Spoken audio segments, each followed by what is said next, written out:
한국의 자유주의에는 왜 뿌리 내리지 못했는가? 일부 정약용 자유주의자인가 아닌가? 1836년 조선의 한 노학자가 세상을 떠났습니다. 그의 이름은 정약용 호는 다산입니다. 그가 죽고 100년 가까이 지난 뒤 두 명의 학자가 그를 놓고 정반대의 평가를 내놓습니다. 식민지 시기 마르크스주의 역사학자 백나무는 그를 근세적 자유주의의 선구자라 불렀습니다. 반면 민족주의 사학자 안재홍은 그를 근대 자유주의의 개조, 즉 창시자라고까지 평가했습니다. 한 사람을 두고 좌파 학자와 민족주의 학자가 나란히 자유주의라는 이름표를 붙였다는 사실, 이것이 오늘 우리가 다산부터 시작해야 하는 이유입니다. 그런데 여기서 질문을 던져야 합니다. 정약용은 정말 자유주의자였을까요? 아니면 우리는 지금 후대의 필요에 의해 그에게 자유주의라는 옷을 억지로 입히고 있는 것은 아닐까요? 이 질문에 성급하게 답하지 않고 오늘 영상에서는 정약용의 사상을 하나씩 뜯어보면서 그 안에 무엇이 자유주의적이고 무엇이 그렇지 않은지 냉정하게 가려보려 합니다. 먼저 시대 배경부터 짚어야 합니다. 정약용이 살았던 18세기 후반에서 19세기 초반의 조선은 성리학이 국가 이데올로기로 굳어진 지 이미 400년이 다 되어가는 사회였습니다. 이기론과 예론 같은 형이상학적 논쟁에 몰두하던 당시 학계의 풍토에 대해 정약용은 깊은 회의를 품고 있었습니다. 그는 한나라 이후로 왜곡되어 온 유학을 거부하고 공자와 맹자의 본래 정신, 즉 수사학으로 돌아가야 한다고 주장했습니다. 이것이 그가 속한 학문적 흐름, 실학의 문제의식입니다. 여기서 실학이라는 말에 대해 조금 조심할 필요가 있습니다. 우리는 흔히 실학을 근대적이고 개혁적인 사상으로 낭만화하는 경향이 있습니다. 하지만 실학자들이 성리학 자체를 부정한 것은 아닙니다. 그들은 유학의 틀 안에서 그 틀을 더 실용적이고 경세적인 방향으로 재해석하려 했던 사람들입니다. 다시 말해 정약용은 체제 바깥에서 체제를 공격한 혁명가가 아니라 체제 안에서 체제를 개혁하려 한 관료였습니다. 이 출발점의 차이가 그의 사상 전체를 이해하는 데 결정적입니다. 이제 정약용의 사상에서 자유주의와 가장 밀접해 보이는 두 가지 지점을 살펴보겠습니다. 첫째는 여전론과 정전론이라는 토지 개혁론이고, 둘째는 목민심서로 대표되는 권력에 대한 감시와 견제의 사상입니다. 먼저 토지 개혁론부터 보겠습니다. 정약용은 조선 후기 사회의 가장 근본적인 모순이 토지 소유의 불평등에 있다고 보았습니다. 소수의 지주가 토지를 독점하고 다수의 농민이 소작농으로 전락하는 구조, 그는 이 구조를 깨기 위해 여전론이라는 급진적인 구상을 내놓습니다. 여전론은 마을 단위, 즉 열하는 공동체가 토지를 공동으로 소유하고 공동으로 경작한 뒤 노동한 양에 따라 수확물을 분배하자는 아니었습니다. 얼핏 들으면 이것은 자유주의보다는 오히려 공동체주의나 초기 사회주의에 가까운 발상처럼 들립니다. 그리고 실제로 그렇습니다. 정약용 스스로도 여전론이 현실에서 실현되기 어렵다는 것을 인식했습니다. 그는 이를 현실화할 개혁의 주체를 구체적으로 설정하지 못했고, 봉건 지배층이 경제력과 권력을 독점하고 있는 당시의 역사적 조건에서 여전제가 실제로 작동하기는 어렵다는 한계를 스스로도 인정했습니다. 그래서 그가 후일 경세유표에서 대안으로 제시한 것이 정전론입니다. 정전론은 고대 중국 주나라의 제도를 모델로 토지를 우물정자 모양으로 9등분하여 8농가가 각각 한 구역씩 개별적으로 경작하고 가운데 한 구역은 공동으로 경작해서 그 수확물을 조세로 바치는 방식이었습니다. 여전론과 달리 정전론은 개별 경영을 허용한다는 점에서 한 걸음 물러난 아니었지만 토지의 사적 소유를 부정하고 경작권을 농민에게만 제한한다는 점에서는 여전론과 본질적으로 같은 방향에 서 있었습니다. 여기서 우리는 자유주의의 핵심 원리 하나를 떠올려야 합니다. 로크 이래로 서구 자유주의 전통에서 사유재산권은 생명, 자유와 함께 침해할 수 없는 자연권의 하나로 다뤄져 왔습니다.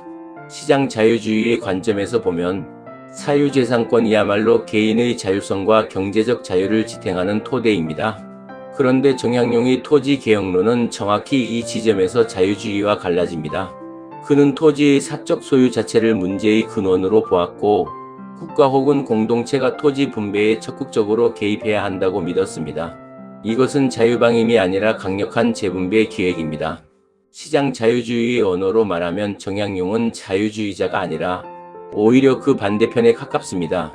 그렇다면 안재홍과 백나무는 왜 그를 자유주의의 선구자라 불렀을까요? 여기서 우리는 자유주의라는 말이 하나의 뜻으로 고정되어 있지 않다는 사실을 직시해야 합니다. 정치적 자유주의와 시장 자유주의는 종종 같은 뿌리에서 나왔다고 오해받지만 실제로는 서로 다른 질문에 답하는 사상입니다. 시장 자유주의가 경제적 자유와 사유재산권의 문제를 다룬다면 정치적 자유주의는 권력의 자의성을 어떻게 제한할 것인가, 통치자가 피통치자를 어떻게 대해야 하는가의 문제를 다룹니다. 정약용이 후대의 자유주의자로 호명된 것은 바로 이 두 번째 축, 정치적 자유주의의 맥락에서였습니다. 목민심서를 보겠습니다. 이 책은 지방관, 즉 목민관이 백성을 다스릴 때 지켜야 할 원칙을 방대하게 정리한 저작입니다. 표면적으로 이것은 유교적 애민 사상의 연장선처럼 보입니다. 실제로 정약용의 문제의식은 유학의 민본주의 전통 안에 있습니다. 하지만 그가 목민심서에서 보여준 태도에는 주목할 지점이 있습니다. 그는 권력을 가진 자가 함부로 권력을 행사하는 것을 극도로 경계했고, 목민관의 자의적 판단이 아니라 구체적이고 세밀한 원칙과 절차에 따라 통치가 이루어져야 한다고 거듭 강조했습니다. 흠음신서에서는 형벌과 재판의 문제를 다루면서 사람의 목숨이 걸린 판결에서 자의성을 배제하고 신중을 기해야 한다는 원칙을 반복해서 제시합니다. 권력의 자의성을 제한하고 절차와 원칙을 통해 통치를 구속하려 한다는 점, 이것은 분명 정치적 자유주의의 핵심 문제의식과 맞닿아 있습니다. 몽테스키웨가 권력 분립을 통해 권력의 남용을 막으려 했다면 정약용은 관료제 내부의 세밀한 규범과 절차를 통해 같은 목표에 접근하려 했습니다. 다만 결정적인 차이가 있습니다. 몽테스키웨의 권력 분립은 권력 그 자체의 구조를 바꾸는 제도적 계획이었던 반면 정약용의 구상은 어디까지나 성군, 즉 도덕적으로 완성된 군주와 그 군주를 보좌하는 청렴한 관료라는 인적 요소에 최종적으로 의존하는 계획이었습니다. 그는 정조와 같은 성군이 왕도 정치를 실현해 주기를 기대했습니다. 이는 개인의 권리를 제도적으로 그리고 누가 통치자가 되든 무관하게 보장하려는 근대 자유주의의 기획과는 근본적으로 다른 논리입니다. 정리해 보겠습니다. 정약용은 자유주의자였을까요? 답은 그렇다와 아니다 둘 다이며 동시에 둘 다 아닙니다. 시장 자유주의 기준으로 보면 그는 자유주의자가 아닙니다. 그의 토지 개혁론은 사유재산권을 제한하고 공동체적 분배를 지향하는 기획이었습니다. 정치적 자유주의 기준으로 보면 그는 자유주의의 문제의식에 근접해 있었습니다. 권력의 자의성을 제한하려는 문제의식, 통치가 자의성이 아니라 원칙에 따라야 한다는 신념. 하지만 이 문제의식이 제도가 아니라 통치자의 도덕성에 최종적으로 의존했다는 점에서 그는 근대적 의미의 자유주의로 나아가는 문턱에서 멈춰 서 있었습니다. 이 지점이 바로 이번 시리즈 전체를 관통하는 질문이 됩니다.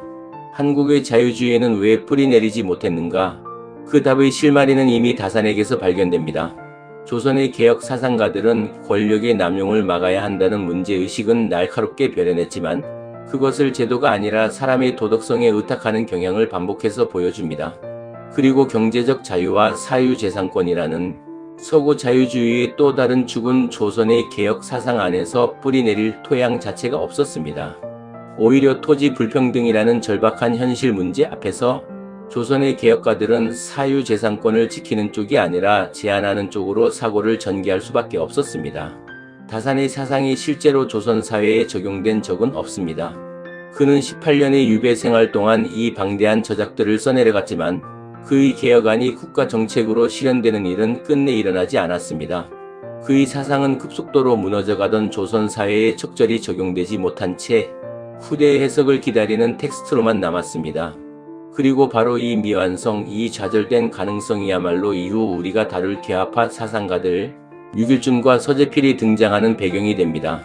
구독하고 다음 영상에서는 박지원을 통해 실학의 또 다른 갈래, 그리고 상업과 경제를 바라보는 시선의 차이를 살펴보겠습니다. 정약용이 토지와 분배의 문제에 집중했다면 박지원은 상업과 기술 그리고 청나라를 통해 들어온 새로운 세계관 앞에서 조선의 지식인들이 무엇을 놓치고 있었는지를 예리하게 짚어낸 인물입니다. 다산에게서 발견한 이 절반의 자유주의가 박지원에게서는 어떤 방식으로 이어지거나 갈라지는지 다음 편에서 계속 확인해 보겠습니다.